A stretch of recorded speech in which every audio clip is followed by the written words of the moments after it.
For hundreds of years, historians have told us that Roman bathhouses were just places to get clean.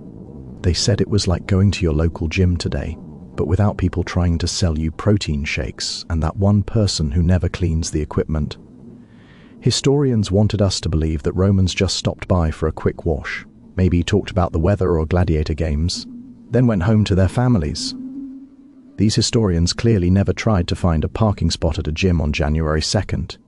If they had, they would know that any place where people gather to improve themselves while wearing very little clothing becomes much more complicated than anyone wants to admit. The Victorian scholars who first studied these places definitely weren't going to talk about what actually happened when hundreds of naked Roman men met every day in fancy marble buildings with private corners, soft lighting and wine service. But before we begin this journey together, write in the comments where you are listening from. It's amazing to learn where in the world you are. Also, please take a moment to like this video and subscribe. It helps more than you know. Now get ready to discover why this story will change how you think about ancient social networks. Chapter 1. The Silver Token that changed everything tonight. You are Marcus Aurelius Stephanus, and it's the 2nd century CE. You're 34 years old. You own 3 successful wine shops near the Aventine Hill, and you're standing at the entrance to the Baths of Caracalla. You're holding a small silver token in your hand. This isn't the normal bronze coin that gets you through the door. No, this is something much more personal. It has a simple message carved into it. To my dear Lucius, until the evening stars. You had it made by the silversmith on the Via Sacra last week. Your hands are actually sweating even though it's a cool March day. That's because in about 10 minutes you're going to slip this token into the hand of a certain treasury official who's been giving you meaningful looks for the past 2 months. You're not doing something new here. Half the men you know have similar arrangements, but that doesn't make your heart beat any slower as you step through the entrance. The token in your hand, barely bigger than a modern quarter, is one of dozens that archaeologists have found scattered throughout the drains and changing rooms of the Baths of Caracalla. When these tokens were first discovered in the 1970s, scholars dismissed them as friendship tokens or business markers. This is like finding someone's underwear in a hotel room and assuming they must have been there for a serious discussion about business reports. These tokens, along with carved gems, personalized oil bottles, and what can only be described as ancient love letters scratched into the walls, tell us that the Baths of Caracalla weren't just a place to get clean. They were Rome's most advanced social network, where business deals, political alliances, and yes, romantic relationships were all worked out between the warm room and hot room. The evidence is so strong that one archaeologist, Dr. Marina Torelli, said, "We found more personal romantic items in the baths than in any residential area of similar size in Rome." This discovery, made throughout various excavations from 1974 to 2018, shows us something amazing about how Romans actually lived and loved. As we settle in tonight, we're going to uncover not just what archaeologists found, but what it tells us about the surprisingly relatable lives of people who lived in Rome's golden age. You arrive at the baths at the 8th hour, around 2 in the afternoon, by our time, because that's when your particular social group gathers. Not the early morning crowd of workers and soldiers grabbing a quick wash before work, and definitely not the late evening crowd of young rich people who treat the place like their personal party spot. No, you're part of what might be called the merchant class power hour, where men with actual business to conduct mix their deals with their bathing. The entrance fee is half a quadrans, which is basically nothing to you but keeps out the very poorest people. You hand your bronze token to the capsarius, the clothes keeper, who gives you a knowing look because you're carrying your good oil bottle today, the glass one with the dolphin handles that cost more than most Romans make in a month. The changing room, or apoditerium, is where the real social dance begins. There's an art to undressing in public that modern gym goers would recognize right away. You can't appear too eager, that marks you as having new money, but you also can't be too casual, because that suggests you have nothing worth showing off. You fold your toga carefully while looking around for familiar faces. There's Gaius the brick merchant, already heading to the warm room and definitely sucking in his stomach. There's young Quintus, who just inherited his father's shipping business and hasn't learned yet that wearing 3 gold rings to the baths just makes you look like you're trying too hard. And there, carefully not looking in your direction while somehow managing to position himself directly in your line of sight, is Lucius. Chapter 2. Your daily performance at the baths. Archaeologists have found the remains of over 200 individual lockers in this room alone, each with its own number carved in stone. But they've also found something more interesting. Small holes drilled between certain lockers, just large enough to pass a small object through, or a note, or, as in your case today, a silver token. The placement of these holes isn't random. They form a pattern that suggests regular users had their favorite spot. They're regular neighbors, they're established ways of communicating. It's basically ancient Rome's version of sliding into someone's DMs. except instead of a glowing screen, you're working with marble, steam, and the constant risk that Gaius might waddle over and start talking about brick prices at exactly the wrong moment. The tepidarium, the warm room, is where you begin your actual bathing routine. But calling it bathing is like calling a cocktail party drinking. Sure, technically that's what's happening, but you're missing the entire point. The room is heated to about body temperature, warm enough to start opening your pores, but not so hot that you can't have a complex conversation about grain imports while pretending you're not watching Lucius from the corner of your eye. The archaeological evidence here is fascinating. The floors are worn in specific patterns that show where people regularly stood to talk, not randomly placed where, but clear gathering spots where the marble is polished, smooth by thousands of hours of Roman feet shifting weight during conversation about everything from Senate gossip to whose olive oil is really the best. You position yourself at one of these worn spots near a pillar that just happens to provide a good view of the entrance from the changing room. This isn't stalking, it's strategic positioning. And everyone's doing it. Marcus, the fish sauce importer, is clearly waiting for someone, judging by how he keeps glancing at the water clock. 2. Treasury officials are having what looks like an intense discussion, but could also be a lover's quarrel. With Romans, it's honestly hard to tell the difference. The beauty of the bathhouse social network is that everything has plausible deniability. You're not here hoping to run into Lucius, you're here to bathe. The fact that you've been standing in the exact spot where he usually stops to adjust his bathing things for the past 10 minutes is pure coincidence. When Lucius finally enters, he does that thing where he pretends to be surprised to see you, as if the Baths of Caracalla aren't the size of a modern shopping mall, and you couldn't have easily avoided each other if you'd wanted to. Stephanus, he says, using your last name like you're old friends, and not two people who've been dancing around each other like nervous teenagers for 2 months. I didn't expect to see you here today. This is a lie so obvious that even the statue of Neptune in the corner seems skeptical. You exchange pleasantries about the weather, unseasonably warm, and the latest race is obviously fixed while your hand finds the token in the small leather pouch you're carrying. The handoff, when it happens, is smooth, a casual brush of hands as you both reach for the oil bottle you've strategically placed between you. His fingers close around the token, and there's a moment where he reads the inscription. His expression doesn't change, you're both too practiced for that, but there's something in his eyes that makes your investment in that expensive silversmith suddenly worth every denarius. Chapter 3, The Caldarium Conspiracies. The Caldarium, the hot room, is where inhibitions go to die a steamy, marble-clad death. The temperature hovers around 120 degrees Fahrenheit, which is hot enough that everyone looks equally ridiculous and therefore equally vulnerable. It's democracy through perspiration. You followed Lucius here after what you both pretended was a chance decision to move to the next room at the same time. Now you're sitting on the marble bench, trying to have a casual conversation while your brain slowly cooks in your skull. This is the room where Rome's real business gets done, because it's hard to maintain pretense when you're basically being slowly cooked like a very expensive piece of meat. The archaeology of the Caldarium tells us more about Roman social dynamics than any written source. The benches are worn in specific patterns, deeper dents, where regular users sat, creating an informal seating chart that was probably as politically charged as a modern wedding reception. Drain covers have been found clogged with small valuable items, rings, pins, carved gems dropped by men whose fingers swelled in the heat. But most tellingly, the walls are covered in graffiti, much of it preserved by the constant moisture and mineral deposits. These aren't your typical Marcus was here scribblings. These are declarations, negotiations, and what can only be described as ancient thirst posts. Crescens, the net maker, loves Aurelius, reads one. Felix makes the girls sigh but prefers the company of men, boasts another. One particularly confident soul wrote, I have had sex with 47 men in this very room, which seems both specific and exhausting. You're trying to read one of these inscriptions, something about a senator and a gladiator that's either historical record or ancient fan fiction, when Lucius mentions, seemingly casually, that he's been assigned to audit the wine merchant's tax records next month. The way he says it, while carefully not looking at you, makes it clear this is not casual information. This is the kind of intel that could save you thousands of sesterces if you knew exactly when to adjust your inventory reports. The kind of information that treasury officials definitely shouldn't be sharing with wine merchants they've just accepted silver tokens from.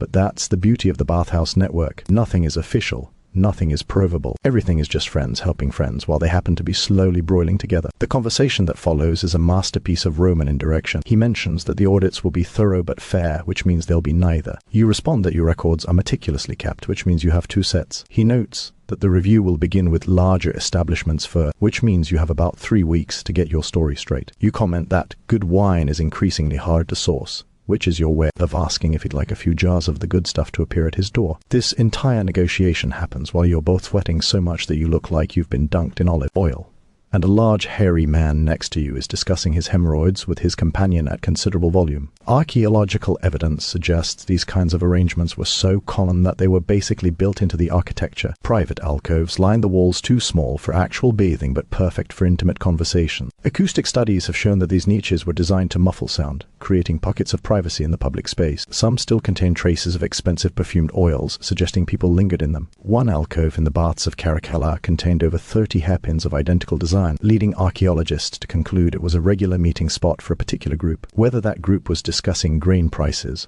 or something more intimate is left to our imagination, though the fact that someone carved our place in Greek above the entrance suggests the latter. You and Lucius move to one of these alcoves, and suddenly the noise of the baths fades to a distant hum. He's examining the token you gave him, running his thumb over the inscription. Until the evening stars, he reads aloud, then looks at you with an expression that makes the heat of the caldarium seem suddenly insignificant.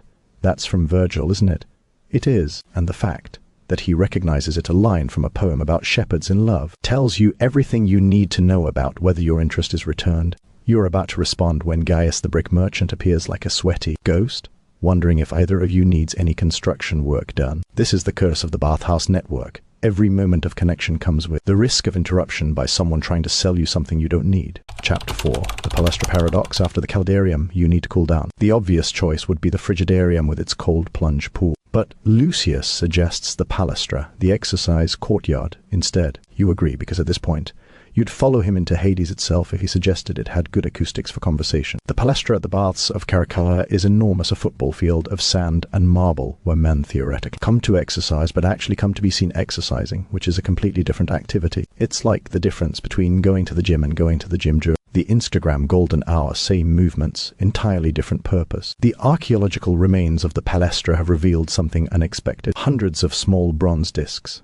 each carved with different names and symbols. For years, scholars thought these were gaming pieces or religious tokens. Then someone noticed that many of the symbols matched military units, trade guilds, or social clubs. These were basically ancient business cards, left in specific locations as a way of signaling presence and availability. Find a disc from the Praetorian Guard near the wrestling area.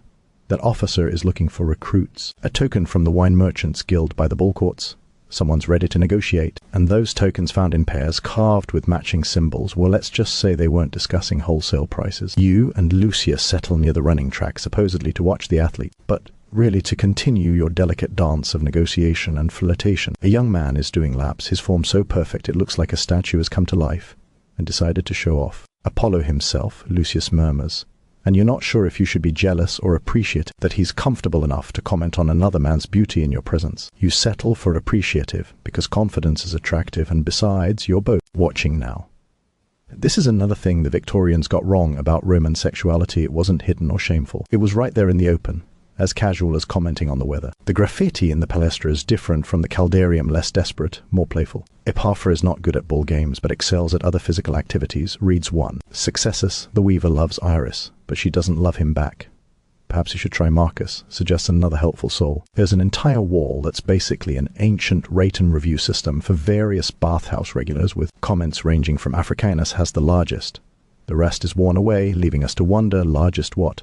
Biceps, wine collection, sense of self-importance. 2. Rufus talks too much during intimate moments, which is the kind of specific feedback that transcends centuries. You're discussing the finer points of wine storage, actually discussing it this time, not using it as code when a commotion breaks out near the weights. 2 men are arguing over who was using a particular set of hand weights first, and it's escalating in that uniquely Roman way where everyone maintains perfect grammar, even while threatening physical violence. I shall require satisfaction for this insult to my dignitas, one shouts. Your dignitas could fit in a thimble with room for all of Carthage. The other responds. This is entertainment better than any amphitheater, and soon a crowd has gathered. Lucius uses the distraction to move closer to you, close enough that you can smell the expensive oil he uses, myrrh, and something else. Cinnamon, maybe. I have a villa outside the city, he says quietly. Small, nothing impressive, but private. Very private. The invitation hangs in the air between you like the steam from the baths. This is moving faster than you expected. But then again, Roman courtship doesn't have the luxury of modern dating apps where you can text for 6 months before meeting, where your entire social life happens in public spaces. You learn to make decisions quickly. You're about to respond when you notice something. A small bronze disc on the ground near your feet, carved with the symbol of the Treasury Department and another symbol you don't recognize. Lucius follows your gaze and laughs. My predecessor, he explains, picking it up. He met his partner of 20 years right here, left that as a memorial when he retired. Said the palestra was better than any matchmaker in Rome. Chapter 5. The frigidarium finale, the cold plunge, is where boys become men, and men become very loud men. The frigidarium's pools are kept at temperatures that would make Penguin reconsider its life choices, and the Romans believed this was good for you, which proves that humans have been doing uncomfortable things in the name of health since time immemorial. You've delayed this moment as long as possible, but eventually every bathhouse visit must end with the cold plunge. It's like death and taxes, but wetter and with more shrinkage. The main pool is a circus of masculine bravado. Men leap in with warrior cries that immediately transform into squeaks of regret. Others lower themselves gradually, convinced that slow torture is somehow better than quick shock. You're opting for the middle path, quick but dignified, when Lucius executes a perfect dive that barely disturbs the water's surface. He surfaces with his hair slicked back like a sea god, apparently immune to temperatures that are making your teeth chatter just from being nearby. The secret, he says, treading water with infuriating ease, is to convince yourself you enjoy it. This is the worst advice you've ever received, but you jump in anyway, because apparently your decision-making process is now entirely controlled by what Lucius suggests. The cold is like being slapped by Neptune himself, repeatedly with enthusiasm. But there's something about shared suffering that bonds people, and soon you're both laughing at the absurdity of it all. This is when you notice the acoustic properties of the frigidarium. Voices carry differently here, echoing off the vaulted ceiling in ways that make private conversation impossible. Everything you say can be heard by everyone, which creates an interesting dynamic. Men are declaring their business successes, their athletic achievements, their romantic conquests, all at volume levels that suggest they're addressing the Roman Senate. One particularly bold fellow is actually reciting love poetry, though whether to someone specific or just to the general concept of himself remains unclear. Archaeological excavations of the frigidarium's drains have revealed treasures that tell stories of their own. Jewelry, obviously rings that slipped off cold constricted fingers, pins that fell from hair arrangements destroyed by water, but also items that suggest the pools were used for more than just cooling off. Dice, for instance. Lots of dice. Apparently gambling while chest deep in freezing water was a thing. Wine cups, because of course Romans couldn't go 5 minutes without wine, even while bathing. And curiously, several small lead tablets carved with curses, suggesting that some people used the shocking cold as a moment to wish ill upon their enemies, which seems redundant when you're already subjecting yourself to voluntary hypothermia. You last exactly as long in the cold pool as dignity requires, and not a second longer. Lucius, who apparently has the circulation of a furnace, stays in to chat with a senator about tax reform, which is the least romantic thing you've heard all day. But somehow, watching him conduct official business while basically naked is doing things to your perception of civic duty. You retreat to the side of the pool where heated towels are available, another archaeological discovery that revealed Romans had heated metal boxes for keeping cloth warm, proving that luxury is not a modern invention. You're wrapping yourself in blessed warmth when Marcus the fish sauce importer approaches. With that expression, that means he's about to try to sell you something. Stephanus, he begins, and you know you're trapped. I've been thinking about your wine shops, prime locations, all of them. Perfect for a little cross-promotion. Wine and garum, together at last. The idea of fish sauce anywhere near your wine makes you want to return to the cold pool and never surface. But this is the bathhouse network in action. You can't just say no, that would be socially catastrophic. Instead, you deploy the Roman art of the non-committal commitment. Fascinating concept, Marcus. Let me consult with my partners. You have no partners, but Marcus doesn't know that. He beams and moves on to his next victim, leaving you to watch Lucius emerge from the pool like something from a myth, water streaming off muscles, that suggests the Treasury Department has an excellent employee fitness program. Chapter 6. The network's true power. The final stop in your bathhouse journey is the unctorium, where you're scraped, oiled, and massaged back into something resembling a functional human being. This is where the real magic of the Roman bathhouse network becomes clear. The slaves working here, and let's be honest about their presence without dwelling on the darker implications, are the invisible threads that hold the whole system together. They hear everything, see everything, and for the right price, they'll share what they know. The archaeologists found their traces everywhere, small personal items, hidden in service corridors, unofficial tip jars buried in wall, and graffiti in languages from across the empire reminding us that Rome was always more diverse than the marble statues suggest. You're lying on a marble slab while a skilled hand works oil into your shoulders, and you can hear conversations from the other tables. A grain merchant is discussing a suspicious fire at a competitor's warehouse. Two lawyers are debating whether a certain judge can be bribed. A cavalry officer is describing in unnecessary detail his achievements, both military and romantic. This is Rome's real information network, not the Senate, not the Forum, but here in the Baths, where men are too relaxed to guard their tongues. Lucius is 2 tables over, and you can hear him laughing at something his masseur said. The sound does something to your insides that has nothing to do with the vigorous kneading your own attendant is administering. The archaeological record of the Unctorium is particularly rich because there is where people lost things they didn't even know they were carrying. Excavations have found hundreds of small items embedded in the drain, covers and stuck in the oil residue that accumulated in corners, beard trimmings that can be DNA tested, revealing the geographic origins of bathhouse visitors, fragments of papyrus with partial messages, even traces of medicinal compounds, suggesting some men came here for more than just cleansing.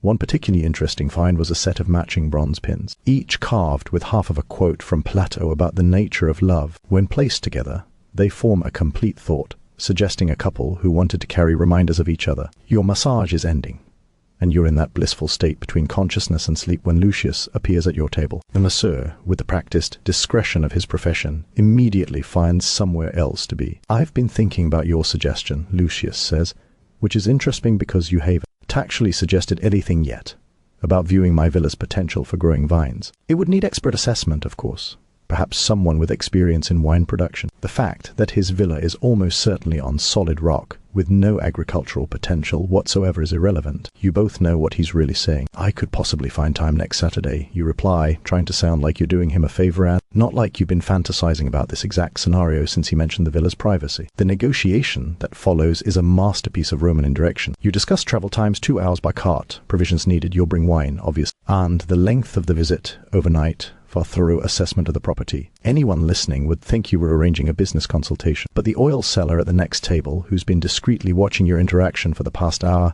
knows better. He'll probably have the gossip spread through half the Subura by nightfall, but that's fine. This is how the network functions, through witnessed arrangements that everyone understands but no one explicitly acknowledges. It's protection through publicity, Roman style. As you're leaving the Unctorium, properly oiled and scraped back to respectability, you pass a wall covered in small bronze plaques. These are dedication tablets left by grateful visitors, thanking various gods for successful business deals, recovered health, or romantic fulfillment. One catches your eye, to Venus and Mercury, for bringing together profit and pleasure in equal measure. It's dated from 50 years ago, but the sentiment could have been written yesterday or today. You make a mental note to commission your own plaque if things go well at Lucius's villa. Something subtle but clear, like all Roman communication.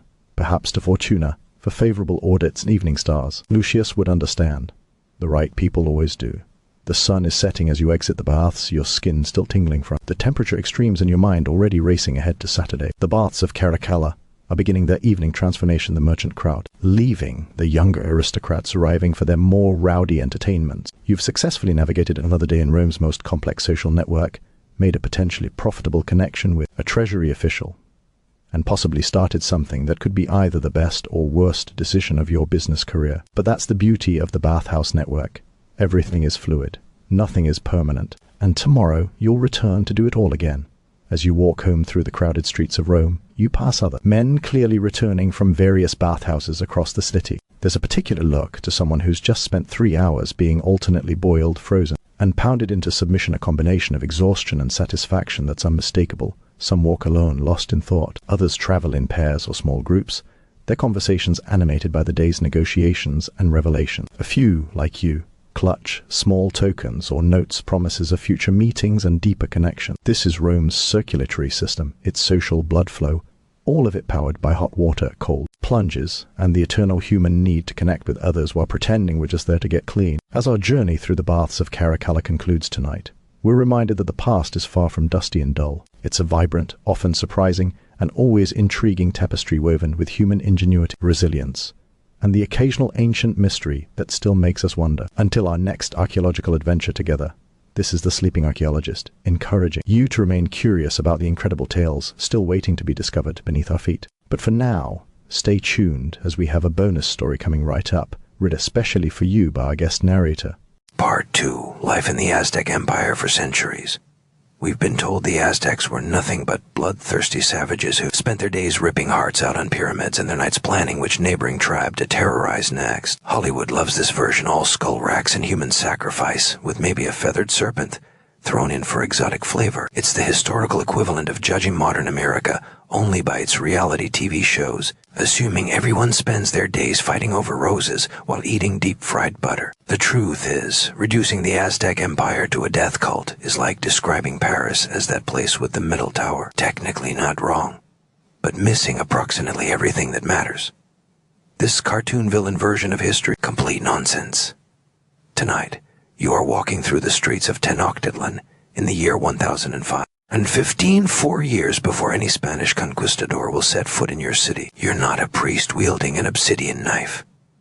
You're not a warrior dragging prisoners up pyramid steps. You're a Bactica, a long-distance merchant, and you've just returned from a 3-month trading expedition to the Maya lowlands with enough exotic goods to make you moderately wealthy and thoroughly exhausted. Your feet are blistered from walking hundreds of miles. Your back aches from carrying trade bundles that would make a modern backpacker weep. And all you want is to get home, take a proper steam bath, and eat something that isn't travel-hardened amaranth cakes. But first, you need to navigate the most sophisticated urban center in the Americas, a city of 200,000 people built on an island in the middle of a lake, connected by causeways, fed by floating gardens, and organized with the kind of urban planning that wouldn't appear in Europe for another 2 centuries. The archaeological evidence for your life comes from an extraordinary discovery made in 1978, when electrical workers digging near Mexico City's cathedral accidentally uncovered the massive stone disk of Coyolxauhqui, leading to the excavation of the Templo Mayor, the great temple at Tenochtitlan's heart. But more importantly, for understanding your daily life, archaeologists found something else: perfectly preserved merchant quarters complete with imported jade, cacao beans still in their storage jars, and detailed account books written in pictographic script on bark paper. These weren't the possessions of priests or warriors. They were the receipts of middle-class life. The Aztec equivalent of finding someone's Amazon purchase history perfectly preserved. The completeness of these discoveries, combined with surviving codices in Spanish, accounts recorded from Aztec informants, gives us a window into your world. So detailed we know what you ate for breakfast, how much you paid in taxes, and which gods you prayed to when your teenage son started talking back. This discovery, made beneath modern Mexico City, reveals something extraordinary about pre-Columbian Mesoamerica. As we settle in tonight, we're going to uncover not just what archaeologists found, but what it tells us about the surprisingly relatable lives of people who lived in an empire that controlled most of central Mexico through a combination of military might, sophisticated diplomacy, and economic networks that would make a modern CEO jealous. Chapter 1. Dawn in the Venice of the Americas. You wake before dawn, not because you're particularly motivated, but because the conch shell trumpet from the temple district have been blaring for the past 10 minutes. And even your woven mat bed can't muffle that kind of enthusiasm. The priests start their day at what you'd call 4 a.m., though you measure time by watching the stars and counting the days in groups of 13 and 20. Your calendar is more accurate than the European one, but that doesn't make getting up any easier. The room is dark, lit only by the dying embers of last night's fire in the central hearth.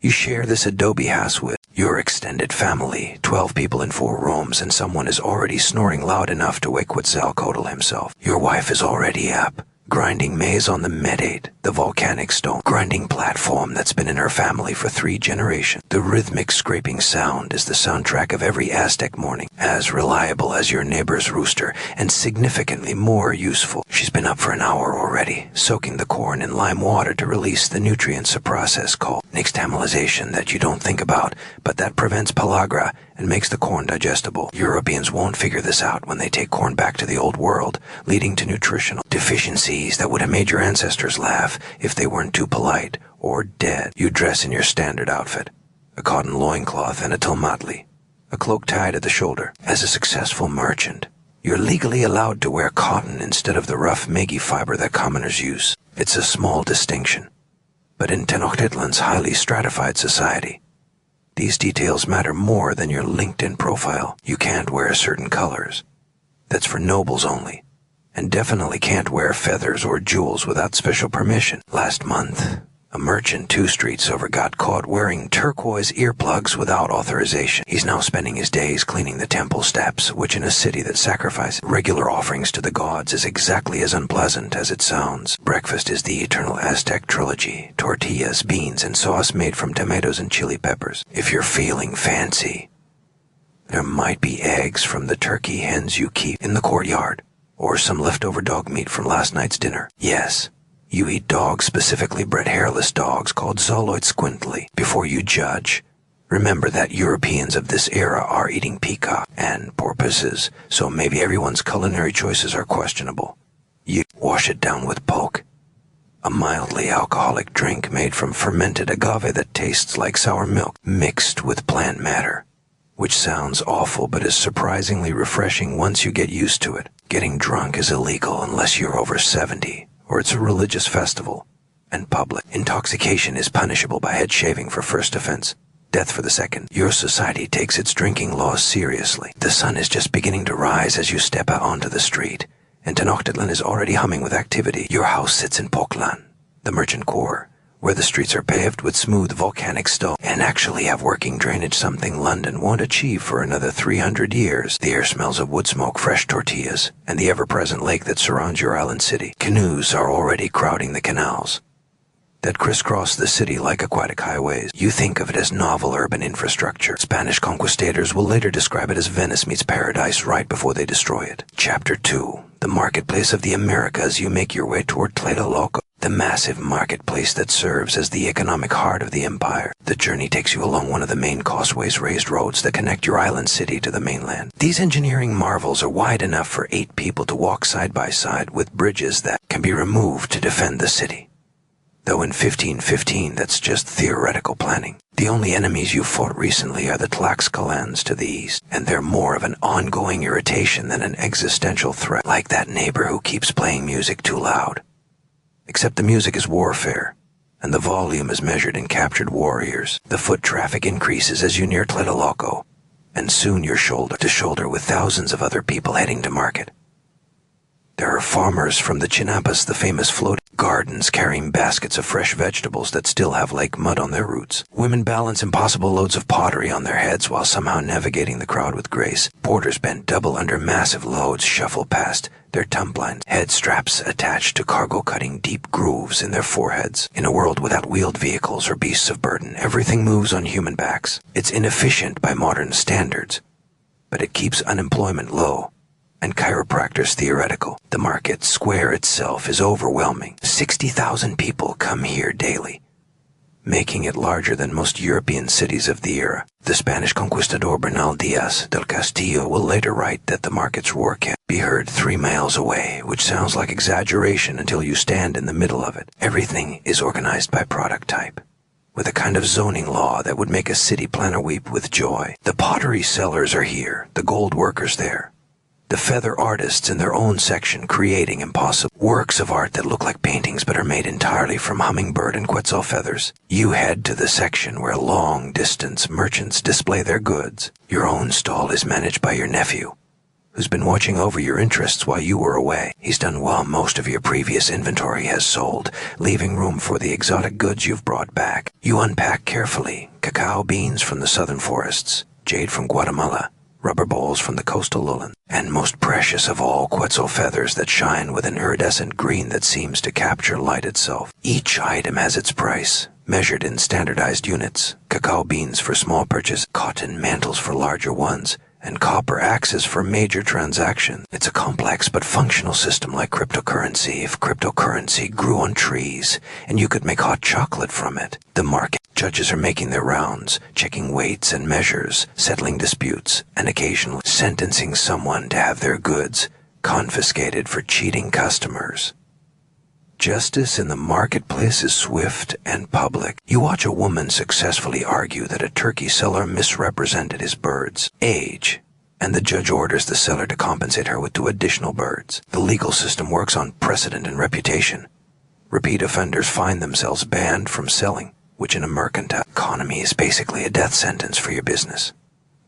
Around midday, you take a break to eat at one of the food stalls. The options are endless: tamales stuffed with fish and herbs, roasted agave worms that taste better than they sound, fresh fruit with chili powder and lime, or if you're feeling adventurous, ant eggs that are considered a delicacy. You settle for turkey with mole sauce, a complex blend of chocolate, chili, and 20 other ingredients that takes days to prepare properly. It costs you 10 cacao beans, about what a day laborer makes in a morning. The seller throws in a cup of chocolate, Not the sweet drink, but a bitter, frothy mixture flavored with vanilla and hot peppers.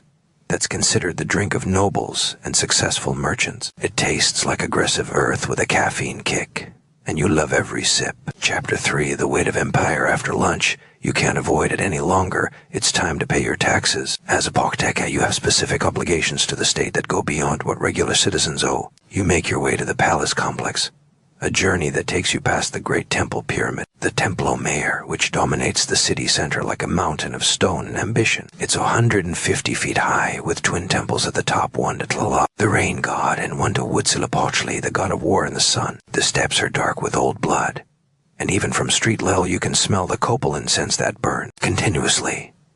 Priests with matted hair and blood-blackened fingernails move up and down the steps like shadows. You respect them, fear them a little, and definitely don't make eye contact. The palace administrative complex is a maze of courtyards and offices where the empire's bureaucracy churns through tribute lists, legal cases, and the endless paperwork of running a territory that stretches from coast to coast. Well, not paper exactly, bark paper called amatal, made from fig tree bark pounded flat and covered with pictographic writing that conveys information through standardized symbols. You can read the basics, enough to handle trade documents and tax records, though the full complexity of the writing system is the domain of specially trained scribes who spend years learning thousands of glyphs. Your tax assessment is waiting for you, calculated by a thin man with the exhausted expression of bureaucrats everywhere. As a merchant, you pay taxes on your imports, taxes on your sales, and special assessments for the right to trade in certain luxury goods. But here's the interesting part. You also serve as an intelligence network for the Empire. Merchants like you are the eyes and ears of Tenochtitlan in distant lands, reporting on political situations, military preparations, and economic opportunities. It's not exactly spying. Everyone knows merchants report back.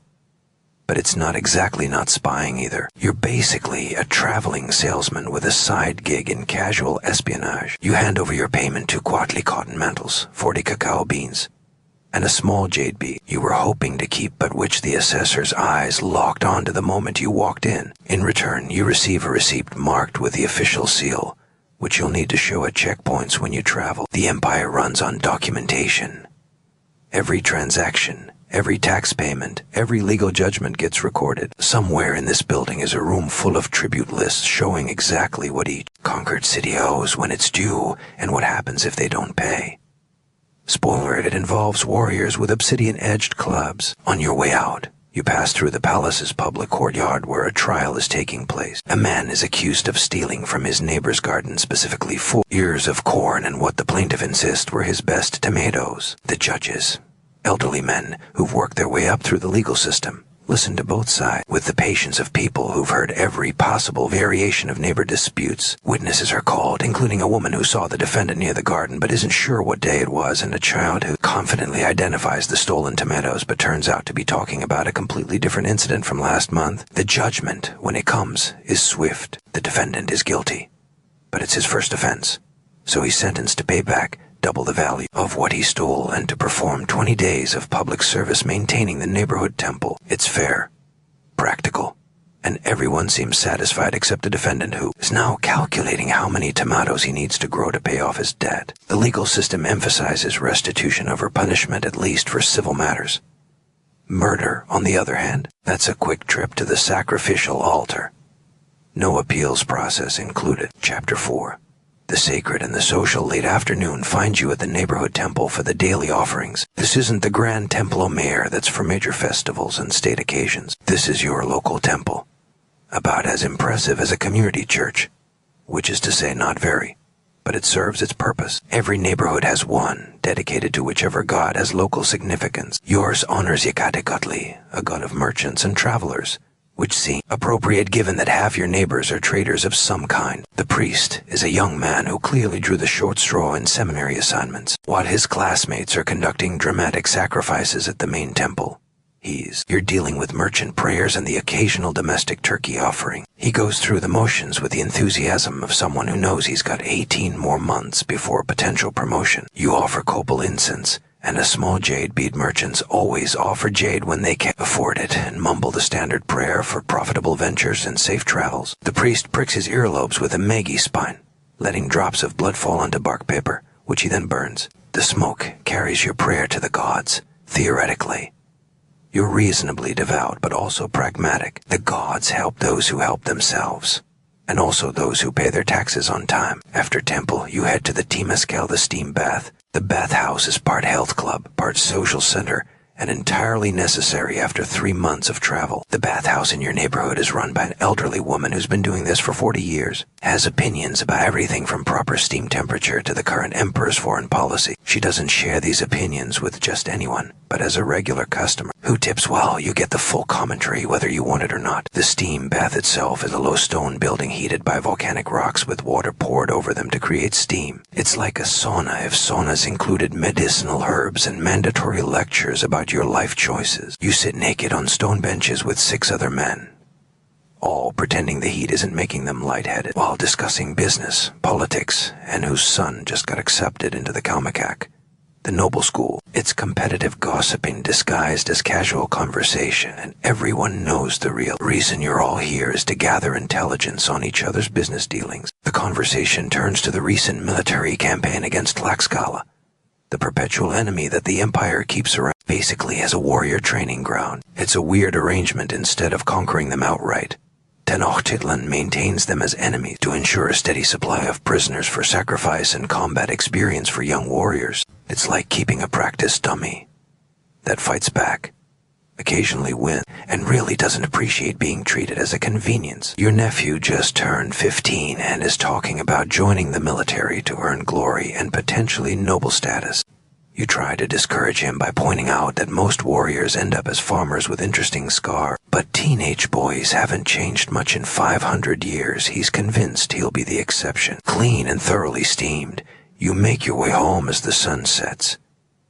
The city transforms in twilight. Torches are lit along the main streets, casting shadows that dance on the canal waters. The sound of drums echoes from various temples as evening prayers begin. Somewhere, a flute player is practicing badly and receiving the kind of neighborly feedback that transcends cultural boundaries. The smell of evening meals drifts from houses, corn, beans, chilies, the eternal trinity of Mesoamerican cuisine, mixed with the smoke of 1,000 cooking fires. Chapter 5. An evening of obligations dinner at home is a more formal affair than breakfast. The whole family gathers in the main room, sitting on reed mats around low tables or rather cloth spread on the floor, because actual tables are for nobles, and you're not quite there yet. Your wife has prepared turkey in a sauce made from ground pumpkin seeds, tomatoes, and enough chili to clear your sinuses. There's fresh fish from the lake, caught this morning and grilled with herbs, amaranth cake sweetened with honey and shaped into little figures of gods, technically religious offerings, but mostly just dessert,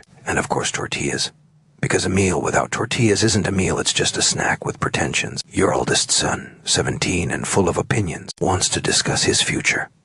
He's been training as a merchant like you, but he's got ideas about expanding into new markets, specifically the turquoise trade with the far north. You listen with the patience of someone who once proposed equally ambitious and poorly thought out plans to your own father. The turquoise trade is controlled by established families who've been doing it for generations and don't take kindly to newcomers. Also, the northern routes go through Chichimek territory, and the Chichimek's idea of trade negotiations involves arrows first, talking maybe never. You suggest he master the cacao trade first, then consider expansion. He looks at you like you've suggested he become an accountant, which in a way you have. Your daughter, 15 and recently returned from the temple school where girls learn weaving, singing, and ritual preparation, announces she'd been selected to participate in next month's festival of Xochitl, the goddess of love and female crafts. This is an honor, but also expensive. Participants need elaborate costumes, and elaborate means costs more than a commoner makes in a year. Your wife gives you the look that says this is non-negotiable,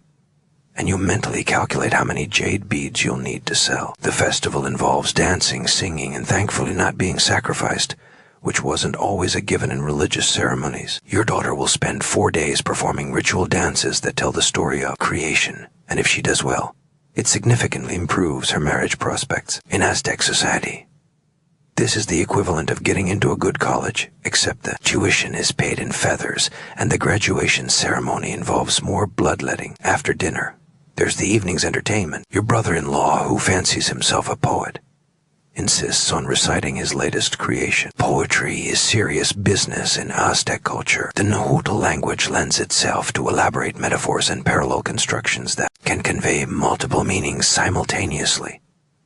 Good poets are celebrities, invited to noble houses and royal courts. Your brother-in-law is not a good poet.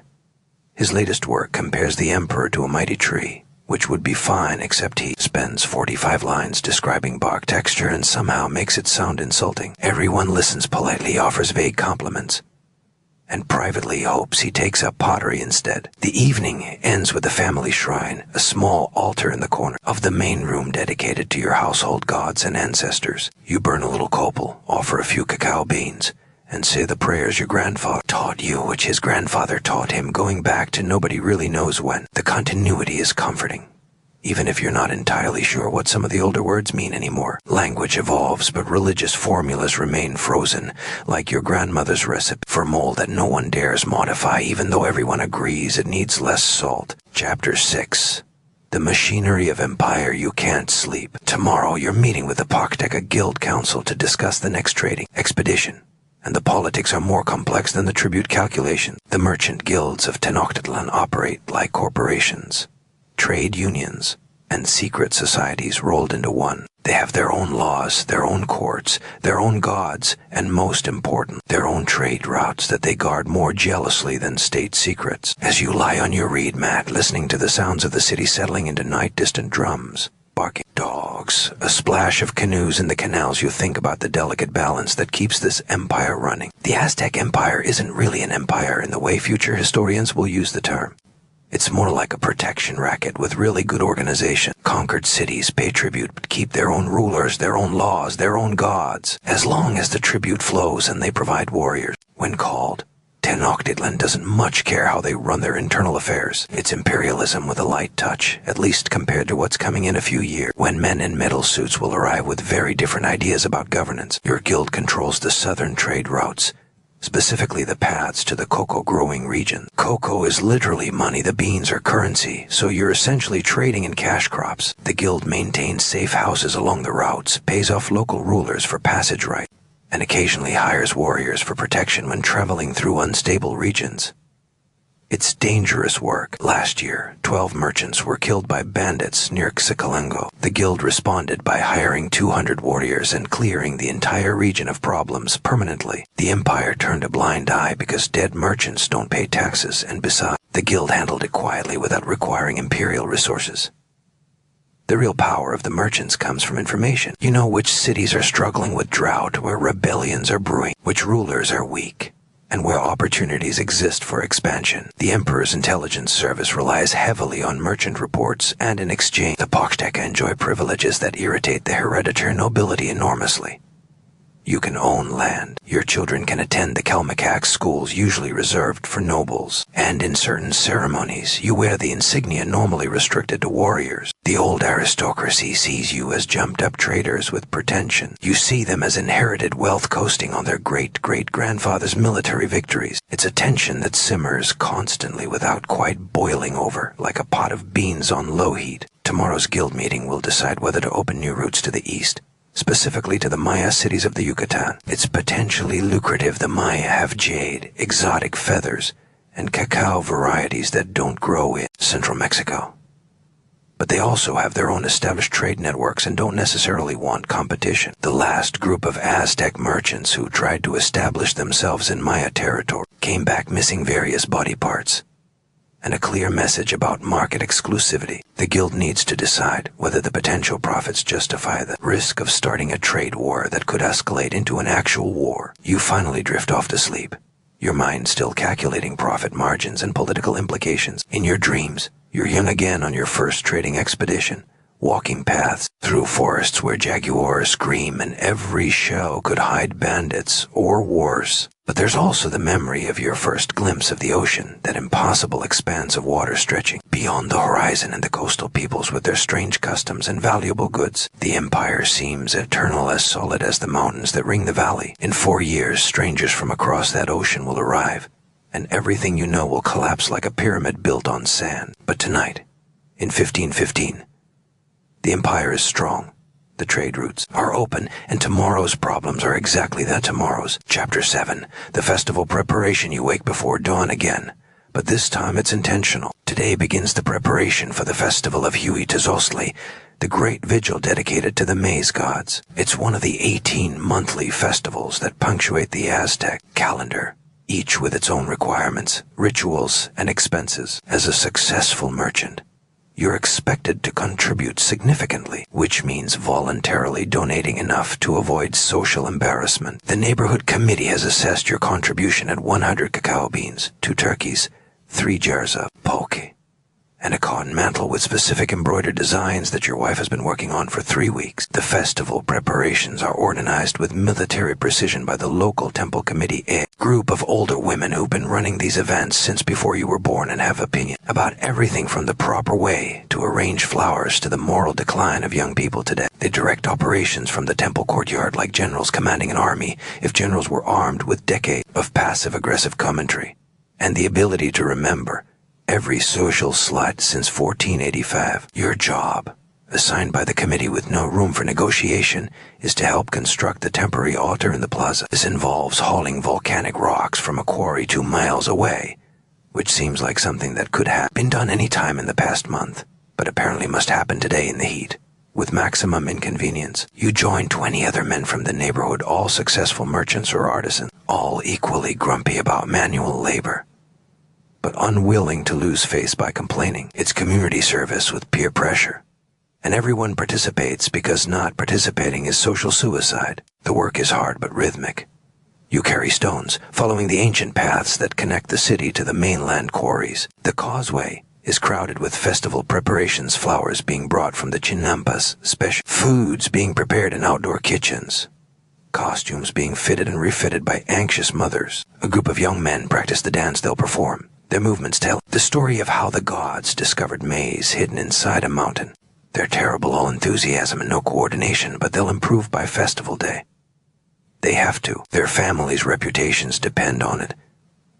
By midday, the altar is complete, a stepped platform decorated with flowers, feathers, and paper banners cut into elaborate designs. The elderly priest, the one who seems perpetually disappointed by the younger generation's lack of proper religious fervor, inspects it with the critical eye of someone looking for problems.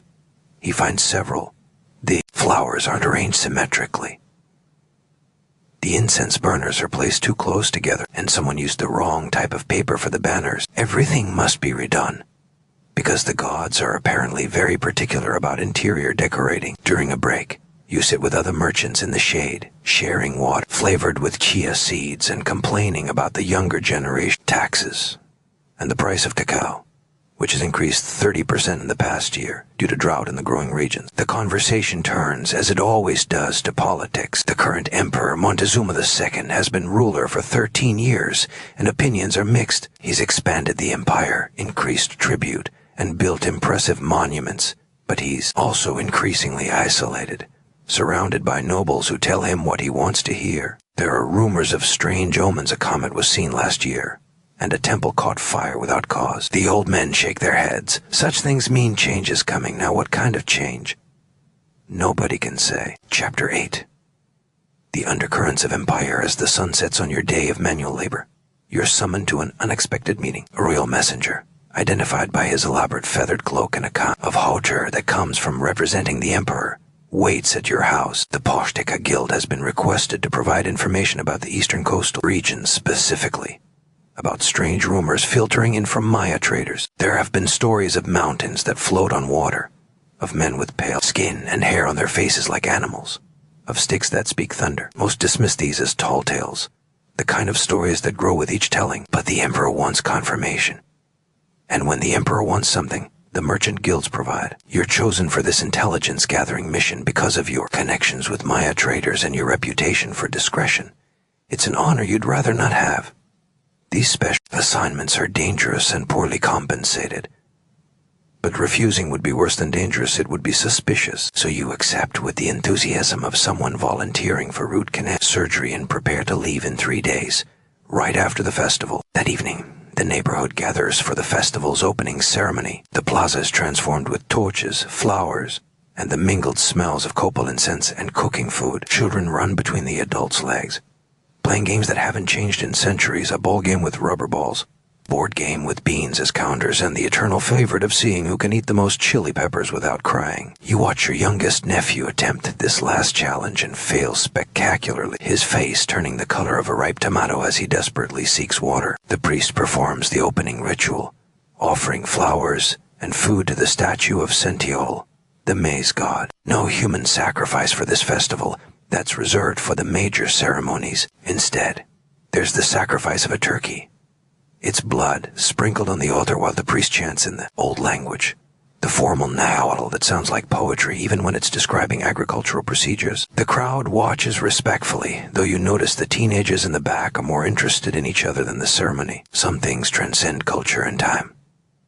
The dancing begins as darkness falls properly. Your daughter performs with her group, their movements telling the story of the first humans made from maize dough by the gods. She's graceful, precise, her months of practice evident in every gesture. The crowd murmurs approval, and you feel the parental pride that probably hasn't changed since humans first figured out how to embarrass their children in public. The young men perform their dance next, and they've improved dramatically since morning. They leap and spin, their feathered costumes catching the torchlight, create shadows that seem to bring the ancient stories to life. As the formal ceremonies end and the social celebration begins, you find yourself in conversation with an elderly Poshteka, one of the few remaining merchants who traveled the routes before the Triple Alliance formed. He tells stories of the old days when merchants had to negotiate with dozens of independent city-states, when every journey was a diplomatic mission as much as a trade expedition. The Empire makes things easier, he admits, but also less interesting. There's no adventure in paying standard tribute rates. You want to tell him about your upcoming intelligence mission, but keep quiet. Even among merchants, especially among merchants, secrets are currency. The festival continues late into the night, but you excuse yourself. Tomorrow, you need to prepare for your journey east to investigate these strange rumors from the coast. You walk home through streets still busy with celebration, past groups of young people pretending they're not coupling off into the shadows, past old men drinking pulque and arguing about whether the empire was better under the previous emperor, past the eternal rhythm of city life that seems as permanent as the mountains. The moon reflects off the lake, creating a path of silver light across the water. It's beautiful, peaceful, and in 4 years, it will all be gone, destroyed by men you can't imagine, and diseases you have no defense against. But tonight, the empire stands strong. The city floats serene on its lake, and tomorrow's apocalypse is just another wild story from the coast. Epilogue. The archaeological record, the artifacts of your life will survive in fragments. The jade beads you traded will end up in museum cases labeled pre-Columbian trade goods, circa 1515 C. The codices recording your tax payments will mostly burn in Spanish bonfires,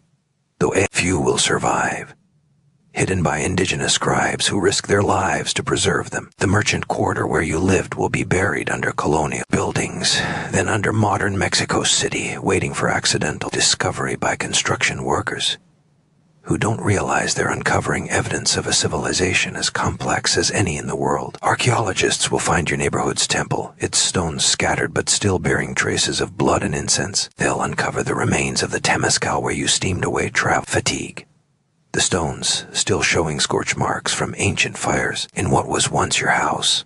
They'll find obsidian blades sharper than modern surgical steel, pottery fragments from vessels that held pulque and chocolate, and tiny jade beads that fell between floorboards and waited 5 centuries to tell your story. The Chinampas, those floating gardens that fed your city, will leave their own record in the soil layers of incredible fertile earth created by human ingenuity, containing seeds and pollen that reveal what you grew and when. The great temple will be excavated layer by layer, each construction phase marking a different emperor's reign, the whole structure a testament to imperial ambition and religious devotion. The skull rack that Zompantli will horrify and fascinate future observers who struggle to reconcile the sophistication of your urban planning with the ritualized violence of your religion. But perhaps most poignantly, they'll find the sudden break in the archaeological record, the layer of ash, destruction that marks 1521, when Cortés and his allies finally breached the city's defenses. Above that layer, Spanish colonial artifacts. Below it, the remnants of a civilization that created one of the world's great cities, a trade network spanning a continent, and a culture that valued poetry as much as warfare, education as much as conquest, and order as much as expansion. Your personal story, the successful merchant navigating the complexities of empire, will be reconstructed from account books and tribute lists, from the goods found in merchant houses and the routes traced by distinctive trade items. Historians will debate whether merchants like you were exploitative capitalists or essential facilitators of cultural exchange. They'll argue about whether the empire was inherently unstable or whether it could have continued indefinitely without European intervention. They'll use words like hegemonic and socioeconomic stratification to describe what was, to you, simply Tuesday. What they might miss in their academic analysis is the humanity of it all. The father worried about his son's military ambitions. The trader calculating profit margins while participating in neighborhood festivals.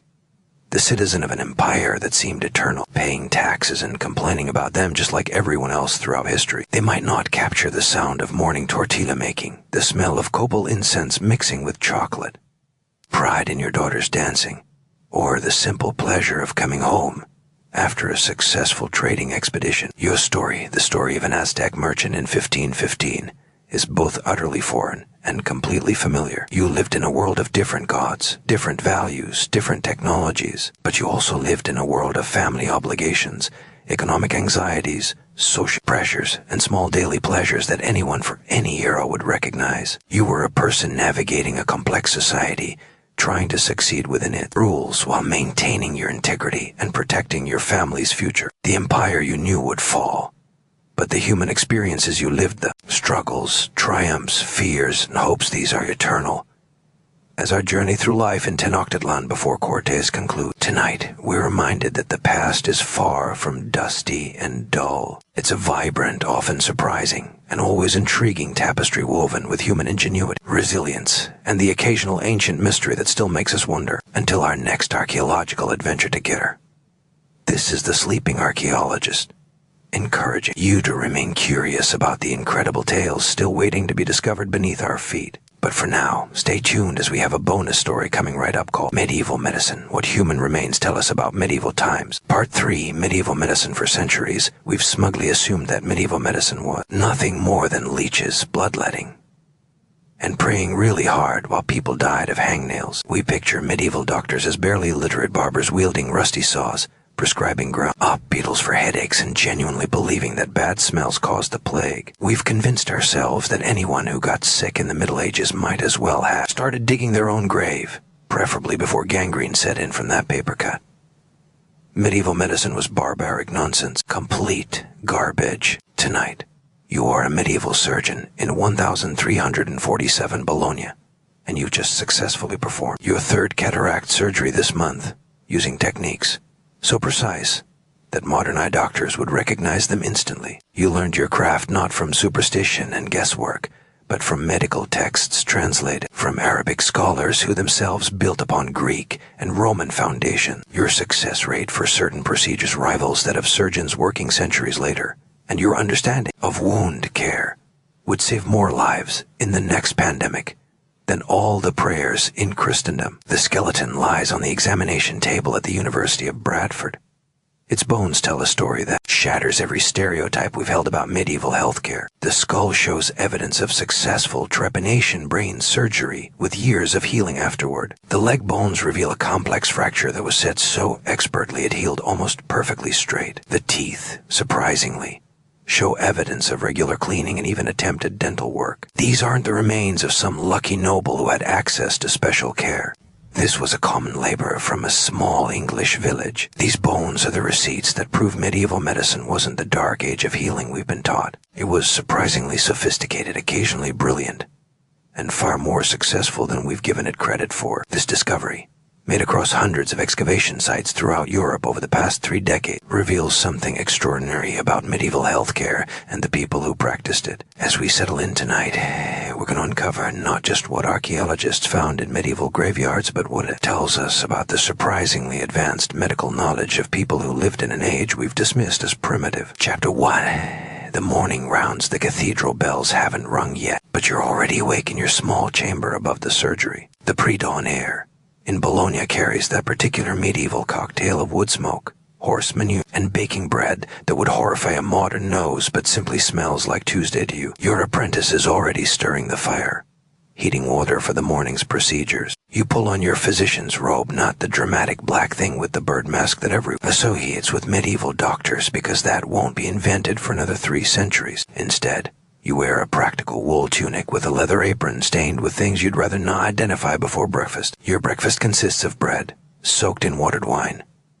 Not because you're an alcoholic, but because you've observed that people who drink plain water tend to develop mysterious stomach ailments that occasionally kill them. You don't know why this is true, you just know it is. Medieval medicine is full of these accidentally brilliant practices based on observation rather than understanding. You're essentially doing the right thing for the wrong reasons, which beats doing the wrong thing for any reason at all. The surgery fills with morning light through windows glazed with thin sheet of horn glass is for churches and rich merchants, not working surgeons. Your instruments lie cleaned and ready on a cloth-covered table. There's your collection of scalpels forged by the same metalsmith who makes the finest swords in Bologna. Your cauterizing irons rest near the fire, ready to seal wounds and stop bleeding. Your bone saw gleams with an edge sharp enough to shave with, though you'd never waste it on something as trivial as facial hair. These aren't the crude tools of a butcher. They're precision instruments that you maintain with the dedication of a samurai caring for his sword. Your first patient arrives as the bells finally ring for morning prayers. She's a baker's wife with a cataract clouding her left eye, referred to you by the local physician who handles the theoretical stuff, examining urine,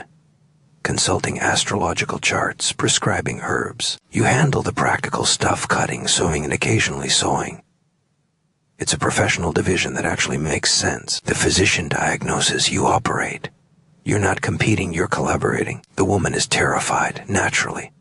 But she's more terrified of going blind. In a world without social safety nets, disability means destitution. You have your apprentice give her a draught of Doyle, your own special mixture of hemlock, opium, poppy, henbane, and wine. It won't knock her out completely, but it'll make her cooperative and fuzzy enough not to remember much. Modern anesthesiologists would be horrified by your dosing methods, which essentially amount to give her enough to make her sleepy, but not enough to stop her breathing. But it works more often than it doesn't. The fact that you even have anesthetic at all would surprise anyone who thinks medieval surgery was just bite down on this stick while we saw. The procedure itself takes less than 10 minutes. You've done this dozens of times before, learned from a master who learned from Islamic texts that describe the technique in detail. You make a small incision in the eye with a needle, then carefully push the clouded lens down and away from the line of sight. It's called couching. And while it's not as good as modern cataract surgery, it restores enough vision for your patient to function. Your hands are steady, your movements precise. This isn't barbarism. It's surgery, real surgery performed with skill and knowledge passed down through generations. As your patient recovers, drowsy but already able to see shapes with a treated eye, you reflect on the irony that in 600 years, people will assume you were some kind of ignorant butcher who believed in demons causing disease. You do believe in demons, of course. You're a medieval Christian, it comes with the territory. But you also believe in observation, technique, and the writings of Galen, Avicenna, and Al-Razi. You believe in what works, and what works is often surprisingly sophisticated. Chapter 2. The Anatomy of Understanding. After your morning surgery, you head to the university for something that would shock anyone who thinks medieval medicine ignored human anatomy, a human dissection. Yes, you read that correctly. The University of Bologna has been performing legal human dissections since 1315. A full 2 centuries before the Renaissance supposedly discovered anatomy. The Catholic Church, far from prohibiting the practice, actually sanctioned it for medical education. The bodies are usually executed criminals, and the dissection is as much a moral lesson as a medical one. See what happens to sinners. But you're here for the science, not the sermon. The anatomy theater is packed with students and fellow surgeons. The professor sits elevated in his chair, reading from Mondino de Luzzi's Anatomia while a surgeon performs the actual cutting. You're taking notes on a wax tablet, sketching the organs as they're revealed. The liver, larger than described in the ancient texts. The heart, not quite where Aristotle said it would be. The intestines, far longer than anyone expected. Someone actually measures them and gasps when they stretch to nearly 7 times the height of the corpse. This isn't the first time you've seen inside a human body, of course. War provides plenty of opportunities to observe anatomy, whether you want to or not. You've seen men walk around with their intestines hanging out, stuffed, then back in, sewn them up, and watched some of them actually survive. You've extracted arrows from depths that should have been fatal. pulled out swords that miraculously missed every vital organ, and once removed a crossbow bolt from a knight's skull. He lived another 20 years and sent you a Christmas goose every year until he died of old age. The skeleton being dissected today tells its own story through the bones. Old fractures that healed badly, suggesting treatment by someone less skilled than you. Worn joints, indicating a life of hard labor. Teeth ground down from a coarse diet, but surprisingly few cavities. Medieval bread might have been full of grit from stone mills, but at least it wasn't full of sugar. The skull shows something interesting, a healed trepanation scar. Someone opened this man's skull years ago, probably to relieve pressure from a head injury, and he survived. The bone grew back smooth and thick. Whoever performed that surgery knew what they were doing. You think about your own surgical record as you watch. Out of your last 20 major operations, amputations, tumor removals, bladder stone extractions, 15 patients survived and recovered. That's a 75% success rate for major surgery with modern antibiotics, monitoring equipment, or even basic germ theory. You achieve this through techniques you don't fully understand. But that work, washing wounds with wine alcohol disinfection, using honey on bandages, antimicrobial properties, insisting on clean instruments and fresh bandages, basic hygiene. You're accidentally practicing antiseptic techniques centuries before anyone understands why it works. The dissection continues through the afternoon. The professor drones on about the four humors: blood, phlegm, yellow bile, and black bile, and how their imbalance causes disease. You dutifully note this down. But you've noticed that actual treatment success has very little to do with humoral theory and much more to do with practical observation. The patient with too much hot, dry choler gets better with the same wound treatment as the one with cold, wet phlegm. But you keep these observations to yourself. Medical theory is for physicians and professors.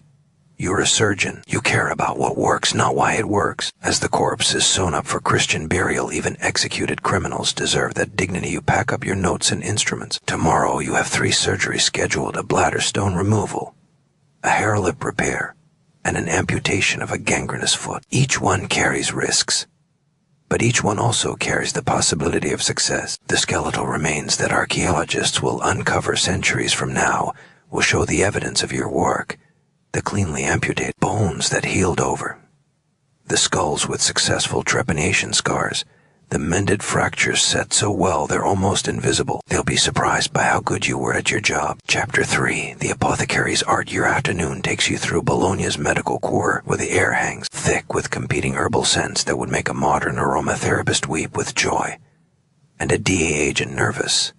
The apothecary shops line the street like a medieval pharmacy row, each one advertising their specialty, with dried herbs hanging in the windows and elaborate painted signs for the illiterate. You need supplies for tomorrow's surgeries, and despite what future historian will assume, you're not just grabbing random plants and hoping for the best. The first shop belongs to Master Giovanni, who imports his opium from Venice, which gets it from Constantinople, which gets it from somewhere in the mysterious East. The trade routes for medical supplies are as complex as modern pharmaceutical chains, just slower and involving more camels. Giovanni measures out your poppy juice with the precision of a modern pharmacist, using scales that could detect the weight of a grain of wheat.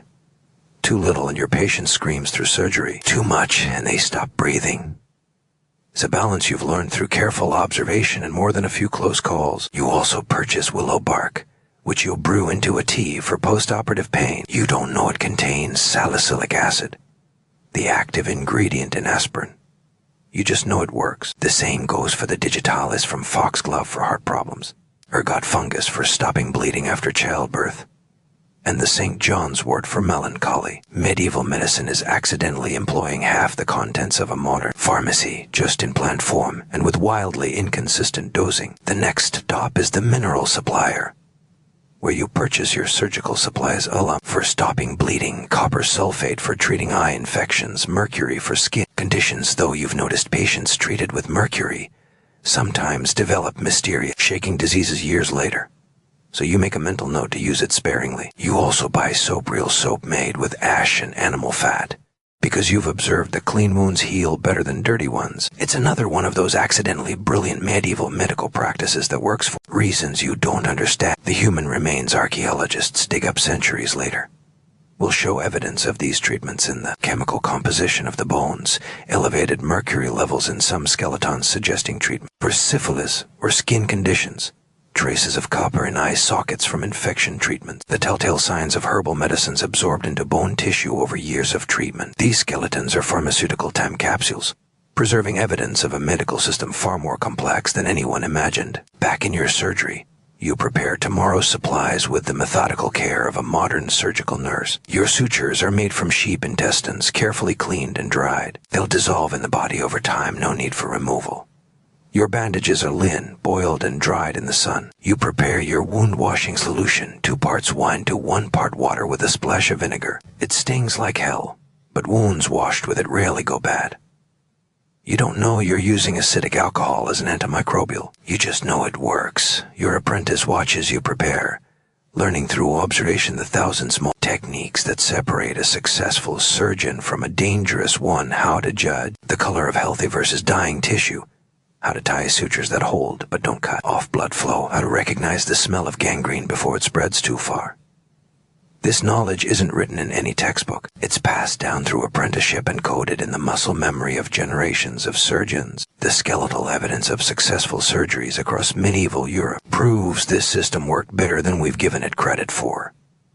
As evening approaches, you review your case notes. The merchant's wife with the bladder stone has been suffering for months. You've had her drinking copious amounts of barley water and taking hot baths to relax the muscles. Tomorrow, you'll attempt to extract the stone through the perineum, a procedure described in ancient texts but requiring steady hands and intimate knowledge of anatomy. The survival rate is about 60% when done correctly, which beats the 0% survival rate of leaving it untreated.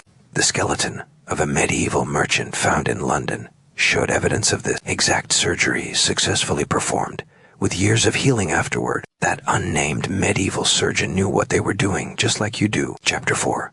The plague doctor's reality 3 months after your routine surgeries. Bologna transforms into something from a nightmare. The plague arrives with the subtlety of a battering ram, and suddenly your organized medical world becomes a battlefield where you're losing more than you're winning. But here's the thing that would surprise those future historians. You don't just give up and start praying. You adapt, observe, and develop treatment protocols that actually make a difference, even if you don't understand why. You're not wearing that ridiculous bird beak mask yet. That's a fashion statement from centuries in your future. Instead, you've noticed that certain precautions seem to help. You wear a waxed leather coat that you change and air out daily. You wash your hands with strong vinegar between patients. You burn aromatic herbs in the sick rooms, not because you think bad smells cause plague, but because you've observed that rooms with burning herbs seem to have fewer secondary infections. You're accidentally practicing infection control, fumbling toward germ theory through pure observation. The skeletal remains from plague cemeteries tell a story that contradicts the popular narrative of medieval helplessness. Yes, the mortality rate is horrific, maybe 30 to 60%. But that means 40 to 70% survived, and the bones show evidence of medical intervention. Lanced buboes that healed, surgical draining of infected areas, careful amputations of gangrenous extremities. Medieval doctors didn't just throw up their hands and declare it God's will. Fought, and sometimes they won. Your treatment protocol, developed through desperate experimentation, is surprisingly effective. For those who survived the initial infection, you lance the buboes to drain them, dangerous, but sometimes effective. You prescribe a diet of easily digestible foods and plenty of liquids. You insist on fresh air and sunlight when possible. Having noticed that patients locked in dark, stuffy rooms fare worse, you use cooling baths for fever and warming treatments for chills. It's symptomatic treatment, but it's rational symptomatic treatment based on observation rather than superstition. The most surprising thing you've learned is that survivors seem to be immune to reinfection. You've watched recovered patients nurse the sick without falling ill again. This observation leads you to use recovered patients as your nursing staff, creating an accidentally brilliant system of immune caregivers. You don't understand antibodies or immune response, but you understand patterns. The bones of plague survivors show signs of this. Stress markers indicate severe illness, but also evidence of long-term survival and recovery. You document everything, keeping detailed records of what works and what doesn't. Strong patients do better than weak ones, obvious but worth noting. Young adults survive more often than the elderly or very young. Patients who develop buboes in certain locations are more likely to survive than others. Those whose buboes burst on their own often recover. Those whose buboes turn black always die. These aren't just random observations. They're the beginning of epidemiology, the systematic study of disease patterns. The plague also reveals the sophisticated nature of medieval public health measures. Bologna implements quarantine procedures, 40 days of isolation for ship, and travelers hence quarantine from the Italian Quaranta for 40. Houses with plague victims are marked and isolated. The dead are buried quickly in lime-lined graves. Outside the city, mass gatherings are prohibited.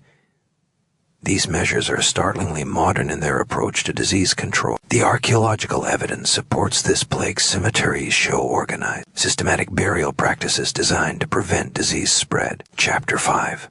The bone setters and tooth pullers after the plague passes, leaving Bologna scarred but functioning. You return to your regular practice with new knowledge and a heavier heart. As life goes on, bones still break and teeth still rot. The everyday medical problems that killed or crippled people for millennia don't pause for pandemic grief. Today, you're dealing with a compound fracture. The bone has punched through the skin. And in any era, that's bad news. Your patient is a mason who fell from scaffolding at the cathedral construction site. His fellow workers carried him to you on a door torn from its hinges. His left leg bent at an angle that makes even your experienced stomach turn slightly. The bone jutting through his shin is wide as fresh parchment and jagged as a broken pot. In the modern world, this would mean surgery, pins, possible plates, and a long course of antibiotics. In your world, it means you're about to attempt something that archaeologists will later marvel at: a successful compound fracture reduction and healing. First comes the pain management. You give him enough dwell to make him insensible, but not enough to stop his breathing, a calculation you make based on his size, apparent health, and the fact that masons are generally tough guys who can handle their substances. While he's going under, you prepare your tools and your assistants. You'll need at least 3 strong men to help with the pulling and setting. You select workers from the cathedral site. They know their friend's life depends on this, and they'll follow instructions exactly. The procedure is brutal in its simplicity. You clean the wound with your wine mixture, picking out fragments of cloth and dirt with bronze tweezers. Then comes the hard part, realigning the bone. You direct your assistants to pull steadily on the leg, while you guide the bone back through the wound and into position. The sound it makes, a wet grinding scrape, would haunt a modern observer, but you've heard it dozens of times. You probe carefully to ensure the bones are aligned properly, knowing that a poorly set fracture means a lifetime of lameness if infection doesn't kill him first. Once aligned, you sew the wound with your sheep gut sutures, leaving space for drainage, because you've learned that completely closed wounds often go bad. You pack it with honey and wine-soaked linen, then splint the leg with carved wooden supports that any modern orthopedist would recognize. The splints are padded with wool and wrapped with linen strips, soaked in egg white and flour, primitive cast that hardens as it dries. You've even carved the splints to match the natural curve of the leg, a detail that speaks to centuries of accumulated knowledge. The aftercare instructions you give sound surprisingly modern. Keep the leg elevated, change the dressings every 2 days, watch for signs of fever or red streaks extending from the wound. You prescribe willow bark tea for pain and fever, honey and wine for wound cleaning, and a diet rich in meat and eggs to promote healing. You'll visit daily for the first week, watching for the telltale signs of infection that could necessitate amputation. The archaeological record shows that many such fractures healed successfully, bone knitted back together so well. The only careful examination reveals the old break. Your afternoon brings a different challenge: dental work. A wealthy merchant's wife has been suffering from tooth pain for weeks. You examine her mouth with a bronze probe and mirror, finding an abscess that's eaten through the jawbone. In the modern world, this would mean root canals, antibiotics, maybe oral surgery. In your world, it means extraction, but not the brutal yanking most people imagine. You've studied the anatomy of teeth and jaws. You know that careful rocking and rotation works better than pure force. You have specialized tools, pelicans, and elevator designed specifically for different teeth. The extraction takes patience and skill. You use clove oil to numb the area as much as possible. It contains eugenol, a natural anesthetic.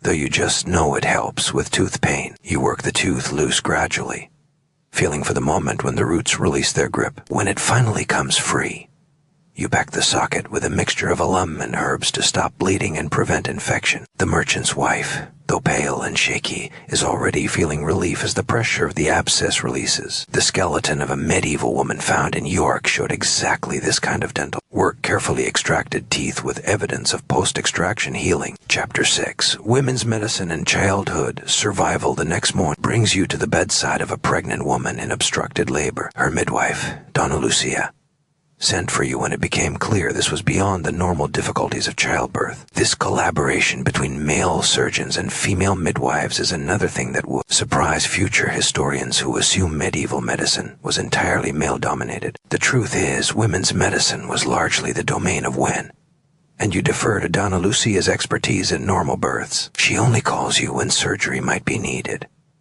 The situation is grave. The baby is positioned wrong, sideways instead of head down. In the modern world, this would mean a cesarean section. In your world, it means attempting to turn the baby manually, and if that fails, a choice between losing the child to save the mother, or losing both. But here's what those future historians don't know. Cesarean sections were performed in the medieval period, and occasionally both mother and child survived. The archaeological evidence is subtle, but present female skeletons with healed incisions in locations consistent with cesarean delivery. You and Donna Lucia work together with a coordination born of mutual respect and experience. She's been delivering babies for 30 years. You've been cutting people open for 20. Together, you might just save both lives. First, you attempt external version, manipulating the baby through the abdominal wall. Donna Lucia guides your hands, showing you where to push and pull. The mother, exhausted from hours of labor, can barely protest as you manipulate her swollen belly like a baker kneading particularly stubborn dough. When external manipulation fails, you face the decision. The mother, between contractions, makes it clear, save the child if you must choose. But you're going to attempt something that surgical texts from the Islamic world describe, but most European surgeons fear a cesarean on a living woman. You've done it twice before. Once, both survived. Once, the mother died, but the child lived. Better odds than doing nothing. The procedure is fast by necessity. No dwali for the mother, it might kill the baby. Instead, Donna Lucia and 3 strong women hold her while you work. You make the incision low on the abdomen, following the instructions in Al-Zahrawi as surgical text, through layers of skin, fat, muscle, and finally the womb itself. The baby emerges in a rush of blood and fluid, purple and still. Donna Lucia takes over, clearing its airways, rubbing its chest, breathing into its tiny lungs until finally, miraculously, it wails. You work quickly to save the mother.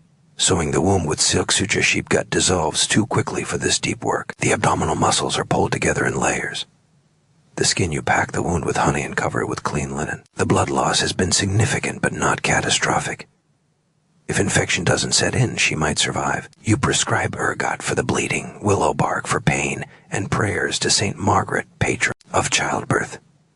Sometimes you need all the help you can get. The skeletal remains of medieval children tell their own stories of medical intervention. Childhood mortality was high, perhaps 30% died before age 5, but that means 70% survived, often despite serious illnesses and injuries. You've set countless broken arms from children falling from trees, treated fevers that would have killed without intervention, and even performed surgery on children born with cleft palates. The bones show healed fractures, survived infections, evidence of rickets treated with dietary changes. Medieval parents didn't just accept childhood death as inevitable. They fought for their children's lives with every tool available. Your youngest patient today is a boy of 7 with a harelip, what future doctors will call a cleft lip. His parents saved for 2 years to afford the surgery. It's delicate work, requiring precise cutting and suturing to create a functional and aesthetically acceptable repair. You've learned the technique from Byzantine texts that describe the procedure in detail. The boy is brave,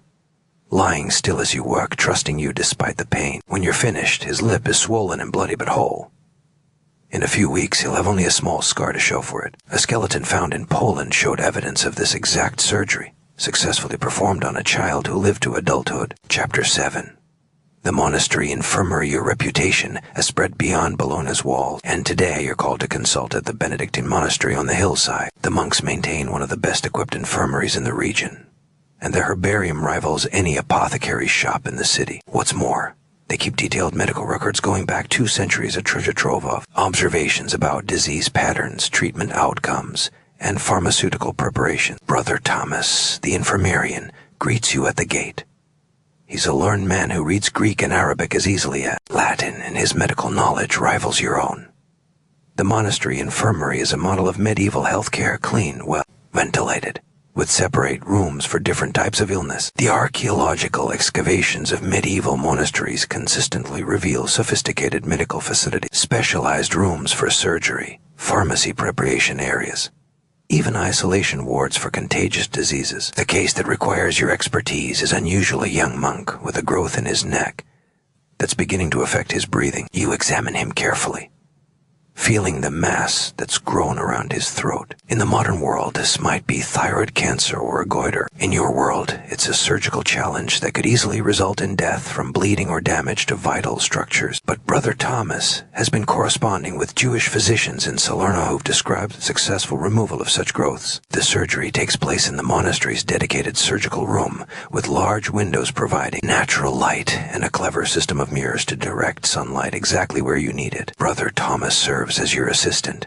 His knowledge of anatomy gained from years of unauthorized dissection of animals and whispered rumors suggests the occasional deceased monk who donated his body to medical knowledge. The church officially frowns on such things, but practically turns a blind eye when the knowledge gained saves lives. You make your incision carefully, following the anatomical landmarks described in your texts. The growth is larger than expected, wrapped around blood vessels and pressing against the windpipe. You work slowly, tying off vessels with silk thread, carefully separating healthy tissue from diseased. Brother Thomas maintains pressure on bleeding points while you cut, a choreographed dance of surgical cooperation. A young monk, deeply sedated with the monastery's special preparation of poppy and mandragora, occasionally moans but doesn't move. When you finally extract the growth amassed the size of a child's fist, you're sweating despite the cool mountain air. The wound is extensive, but the breathing immediately improves. You sew carefully, layer by layer, knowing that this area of the body is prone to infection. Brother Thomas prepares a poultice of comfrey and honey while you work, ready to apply it as soon as you're finished. The archaeological record shows that medieval monks had surprisingly good survival rates for major surgeries, probably due to their better nutrition, cleaner living conditions, and access to the best medical knowledge of the time. The monastery's medical library is a wonder that would challenge any assumption about medieval ignorance. Texts from ancient Greece and Rome sit alongside Arabic treatises and contemporary European observations. There's Avicenna's Canon of Medicine, Al-Razi's treatise on smallpox and measles, Constantine the African's translations of Islamic medical texts, and Hildegard of Bingen's works on herbal medicine. The monks have been copying and preserving medical knowledge for centuries, creating a repository of healing wisdom that spans cultures and continents. Brother Thomas shows you their latest acquisition, a text from China brought by Silk Road traders, describing the use of Artemisia annua for certain fevers. You can't read the Chinese characters, but the careful Latin translation describes symptoms that sound like the recurring marsh fever that plagues the lowlands. You make a note to experiment with this herb, unknowingly adding what will become artemisinin, a Nobel Prize-winning anti-malarial drug, to your pharmaceutical arsenal. Medieval medicine was more internationally connected than anyone imagined, with knowledge flowing across trade routes, like a slow-motion internet of medical information. Chapter 8. The final cut. Your career spans another decade after the plague, and in that time you perform hundreds of surgeries, train a dozen apprentices, and compile your observations into a surgical manual that will be copied and recopied for centuries. But today, ironically, you're the patient. The pain in your abdomen that you've been ignoring for months has become unbearable. You know what it is. You felt enough bladder stones to recognize one growing inside yourself. The situation presents a unique opportunity. You're going to direct your own surgery, performed by your best apprentice, Giovanni, who's shown remarkable skill over his 5 years of training. You've prepared everything meticulously: the surgical instruments, the pain management protocol, even written instructions in case you lose consciousness.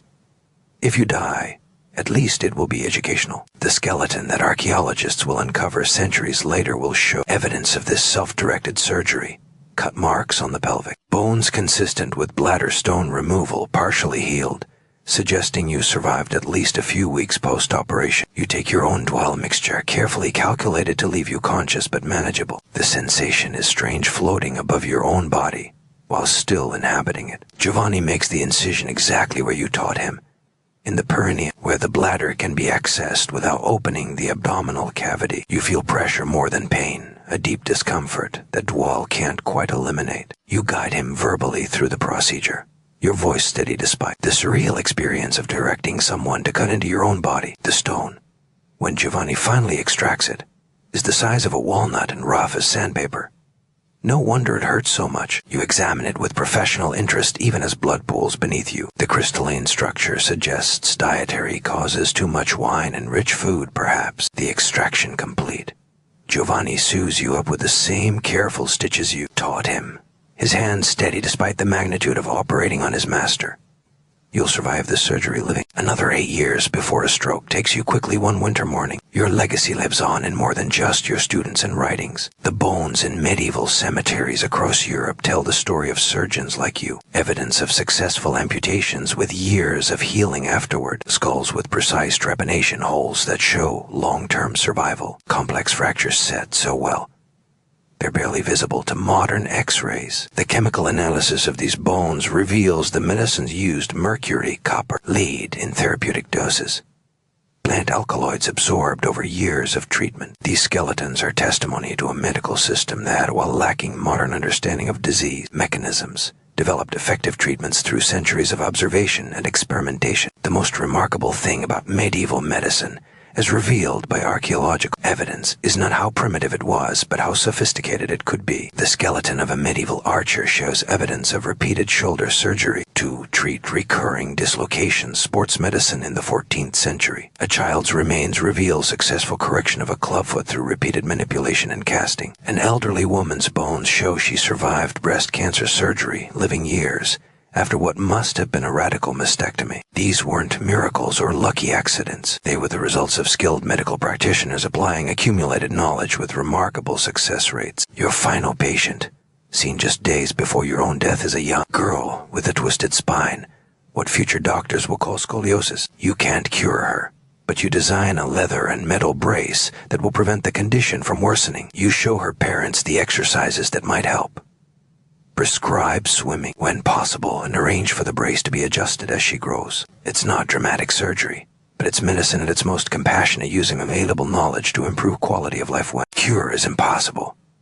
Her skeleton, found in a medieval cemetery near Bologna, will show that the treatment worked. The scoliosis never progressed beyond that early curve. Epilogue: what the bones remember. The archaeological evidence is unequivocal. Medieval medicine was far more advanced than popular history suggests. The skeletons tell stories of successful surgeries, effective treatments, and medical knowledge that sometimes rivaled practices from centuries later. The bone evidence shows successful trepanations with years of healing afterward, indicating sophisticated understanding of cranial surgery and post-operative care. Some skulls show multiple trepanations, suggesting patients survived and trusted surgeons enough to undergo the procedure again. Complex fractures set with such precision that modern orthopedists express admiration for the technique. The alignment of bones, evidence of splinting, and healing patterns indicate systematic, knowledgeable treatment rather than crude bone setting. Evidence of surgical interventions for conditions ranging from dental abscesses to bladder stones to cancer. The cut marks on bones, the healing patterns, the survival rates all point to a medical system that actively intervened rather than passively accepting disease and injury. Chemical signatures in bones revealing a sophisticated pharmacopoeia,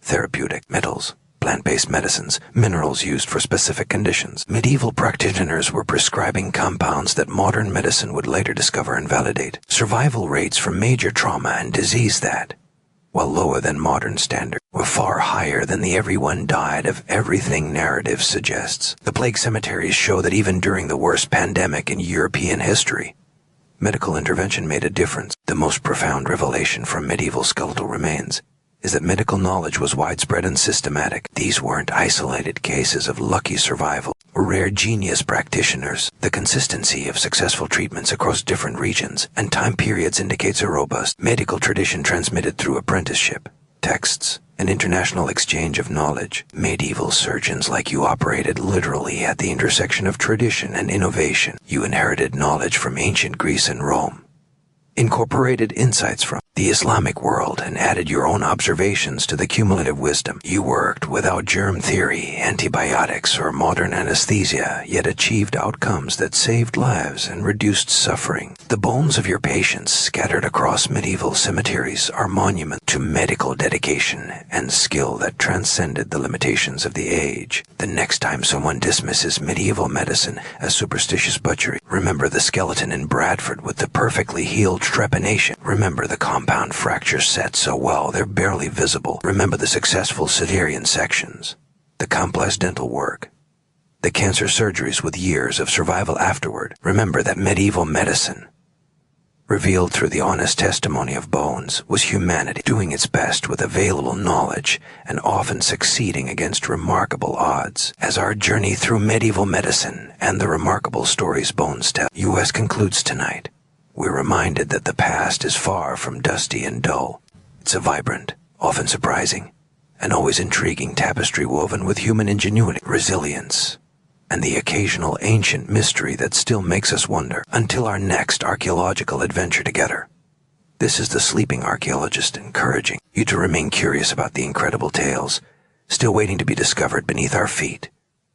Sweet dreams, fellow explorers. Don't forget to subscribe, and may your rest be filled with wonder at the remarkable tapestry of human history. Good night.